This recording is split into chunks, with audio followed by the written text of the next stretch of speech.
साथियों नमस्कार। पटना बिहार से मैं अमिताभ कुमार दास, आईपीएस 94 बैच, और आप देख रहे हैं मेरा अपना यूट्यूब चैनल दास बोले बिंदास। क्योंकि जब बुज़दिलों ने मुंह में दही जमा लिया हो तो दास का बिंदास बोलना जरूरी हो जाता है।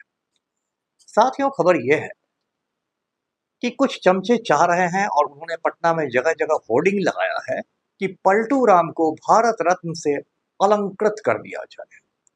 अब ये वीडियो आखिर तक दिल थाम कर देखिए, बहुत ही रोचक और ज्ञानवर्धक वीडियो है। साथियों, सबसे पहले तो जरा भारत रत्न की चर्चा कर ले। देखिए, सम्मान जो होते हैं वो दो प्रकार के होते हैं, सैनिक सम्मान और नागरिक सम्मान। भारतवर्ष में सैनिक सम्मान तीन है, परमवीर चक्र, महावीर चक्र और वीर चक्र। और नागरिक सम्मान चार हैं, भारत रत्न, पद्म विभूषण, पद्म भूषण और पद्म श्री। इन चार नागरिक सम्मानों की शुरुआत हुई थी सन 1954 में, 1954 में, और उसके बाद से हर साल ये गणतंत्र दिवस के अवसर पर मिलते रहते हैं। कोई कोई साल ऐसा भी हुआ है जब भारत रत्न के लायक किसी व्यक्ति को नहीं समझा गया है तो उसको नहीं दिया गया है। भारत रत्न हर साल मिलता भी नहीं है। अब भारत रत्न के बारे में जानते हैं। ये है देश का सर्वोच्च नागरिक सम्मान, और ये जो सम्मान मिलता है उस व्यक्ति को एक कांसे का पदक मिलता है। अब आप पूछिएगा ये कांसा क्या होता है, तो तांबा में जब टिन मिला देते हैं तो कांसा तैयार होता है, उसको इंग्लिश में ब्रॉन्ज कहते हैं। तो भारत रत्न का जो पदक होता है वो कांसा का बना रहता है, ब्रॉन्ज मेडल होता है। उसकी आकृति पीपल के पत्ते की तरह रहती है। उसकी एक ओर सूरज बना रहता है, सूरज की आकृति रहती है, और दूसरी ओर देश का राष्ट्रीय चिन्ह बना रहता है, यानी कि अशोक स्तंभ। इसके साथ एक अलग से राष्ट्रपति की तरफ से प्रमाण पत्र मिलता है भारत रत्न का। भारत रत्न के साथ कोई धनराशि नहीं मिलती है, मतलब आपको पैसे नहीं मिलेंगे, लेकिन कई तरह की सुविधाएं भारत रत्न विजेताओं को मिलती हैं। जैसे एक मैं उदाहरण दूं कि जब आप हवाई अड्डा पर जाते हैं तो आप देखते हैं कि बहुत कड़ी सुरक्षा जांच होती है। आपके जूते मोजे सब खुलवा लिए जाते हैं सुरक्षा जांच के नाम पर, कि कहीं आप कुछ हथियार लेके ना घूम रहे हो। लेकिन जो भारत रत्न के विजेता होते हैं उनको सुरक्षा जांच से छूट मिली होती है। आप हवाई अड्डे पर जाएंगे तो जहां सुरक्षा जांच होती है वहां एक लिस्ट टंगी रहती है कि किन किन लोगों को सुरक्षा जांच से छूट मिलती है। उसमें भारत रत्न के विजेताओं का भी नाम रहता है। इस तरह भारत रत्न के विजेताओं को सरकारी विमानों में, सरकारी विमान सेवाओं में भी भाड़े में छूट रहती है।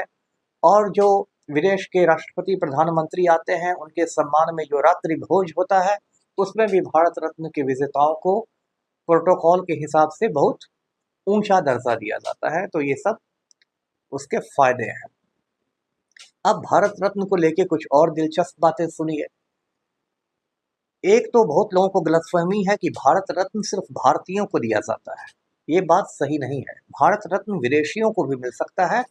उदाहरण के तौर पर 1990 में Bharat Ratna doctor Nelson Mandela को दिया गया था, जो दक्षिण अफ्रीका के रहने वाले थे। इस तरह भारत रत्न के दो मतलब निकाले जा सकते हैं। एक तो जो भारत का रहने वाला रत्न हो, और दूसरा मतलब यह है कि जो भारतवर्ष की नज़र में रत्न हो।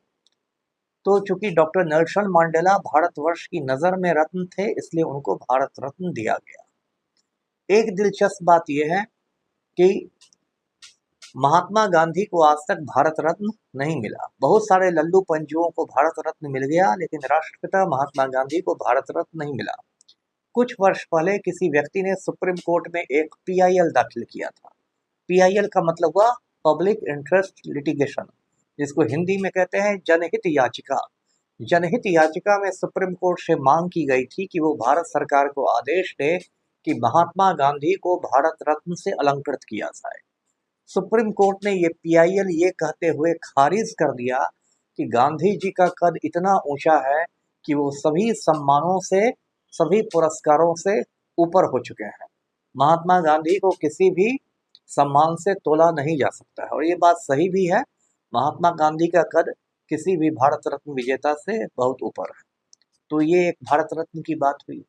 1977 में जब केंद्र में जनता पार्टी की सरकार आई और मोरारजी देसाई प्रधानमंत्री बने, तो जनता पार्टी की सरकार ने भारत रत्न को, पद्म भूषण को, पद्म विभूषण को, पद्मश्री को, सब सम्मानों को खत्म कर दिया था। लेकिन 1980 में जब इंदिरा गांधी की वापसी हुई, तो फिर सभी नागरिक सम्मानों को वापस लौटा दिया गया। तो ये सब तो कुछ चर्चाएं हुई भारत रत्न की। पिछले कुछ सालों में भारत रत्न की भी आप गरिमा कह सकते हैं बहुत गिर गई है। खास के जो हमारे बैल बुद्धि प्रधानमंत्री है नरेंद्र मोदी, उन्होंने तो भारत रत्न को पार्ले जी बना दिया है। पार्ले जी बिस्किट की तरह बांटते चलते हैं। अभी तो पिछले साल भारत रत्न मुझे लगता है 15 दिनों में 6 लोगों को मिल गए इसी साल। तो ये स्थिति भारत रत्न की हो गई और अब भारत रत्न का बहुत राजनीतिक दुरुपयोग भी होने लगा है। जैसे जब बिहार में जातीय जनगणना की रिपोर्ट आई और पता चला कि 36% आबादी अत्यंत पिछड़ी जाति की है, तो उसके तुरंत कुछ दिन बाद कर्पूरी ठाकुर को भारत रत्न दे दिया गया। कर्पूरी ठाकुर 1988 में ही दिवंगत हुए थे। 36 साल तक कर्पूरी ठाकुर की किसी को याद नहीं आई। लेकिन जब बिहार सरकार की जातीय जनगणना की रिपोर्ट आई और पता चला कि सबसे बड़ा वोट बैंक तो अत्यंत पिछड़ी जाति का है, तो कर्पूरी ठाकुर को मरणोपरांत भारत रत्न से सम्मानित कर दिया गया। तो ये विशुद्ध वोट बैंक का खेल है। आप कितनी भी बात बताएं, ये वोट बैंक का खेल है। इसी तरह LK आडवाणी जैसा विवादित व्यक्ति, जिसकी रथ यात्रा में 1990 के दौरान हजारों लोग मारे गए थे, जिसने हिंदुस्तान में खून की नदी बहा दी थी, जिसको कायदे से तिहाड़ जेल में होना चाहिए था, उस आडवाणी को भारत रत्न से अलंकृत कर दिया गया। तो अब भारत रत्न की भी गरिमा बहुत गिर गई है। अब आ जाते हैं भारत रत्न के बहाने पलटू राम के व्यक्तित्व और कृतित्व की चर्चा करते हैं। पलटू राम जो है वो पहले भी मैं बता चुका हूँ, ये माफिया सरगनाओं के चपरासी हैं।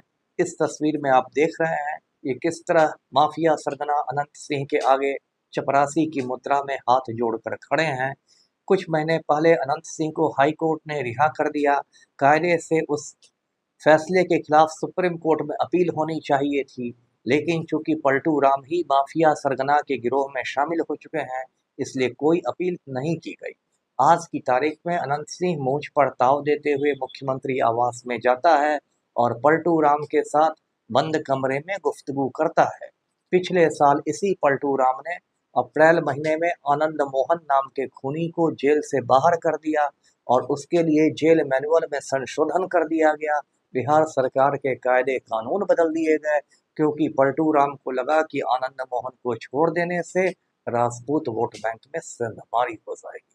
तो आप खुद बताएं कि क्या किसी माफिया के चपरासी को भारत रत्न मिलना चाहिए? मेरी नज़र में नहीं मिलना चाहिए। पलटू राम ने इतनी बार पलटी मारी है कि गिरगिट लोग इन्हें अपना कुल देवता मानने लगे हैं।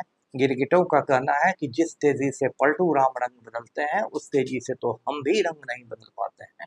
पलटू राम बिहार के इतिहास का सबसे बड़ा जातिवादी मुख्यमंत्री है, जो पूरे बिहार को कुर्मिस्तान बना रहा है। अब उसने अपना राजनीतिक उत्तराधिकारी भी जिसे चुना है, वो मनीष वर्मा भी नालंदा का कुर्मी है। कुर्मियों के अलावा पलटू राम को कोई दिखाई ही नहीं देता। तो क्या इतने बड़े जातिवादी को मिलना चाहिए भारत रत्न? पलटू राम के समय बिहार में भ्रष्टाचार की गंगा बही है। बिहार के इतिहास का सबसे बड़ा घोटाला सृजन घोटाला हुआ है और भ्रष्टाचार चरम पर है। हर दिन 4-5 पुल यदि नहीं बहते हैं, तो लगता ही नहीं है कि हम बिहार में रह रहे हैं। तो इन सब कारणों से पलटू राम को जो लोग भारत रत्न की मांग कर रहे हैं, वो चमचे के सिवाय कुछ नहीं है। इसको बिहार में TTM कहते हैं। वे ताबड़तोड़ तेल मालिश कर रहे हैं विधायक का टिकट मिलने की उम्मीद में। अगर पलटू राम को सच में भारत रत्न मिलता है, तो वो कहावत चरितार्थ हो जाएगी कि छछूंदर के सर पे चमेली का तेल। इस वीडियो को लाइक करें, शेयर करें, चैनल को सब्सक्राइब कीजिए। धन्यवाद। जय हिंद।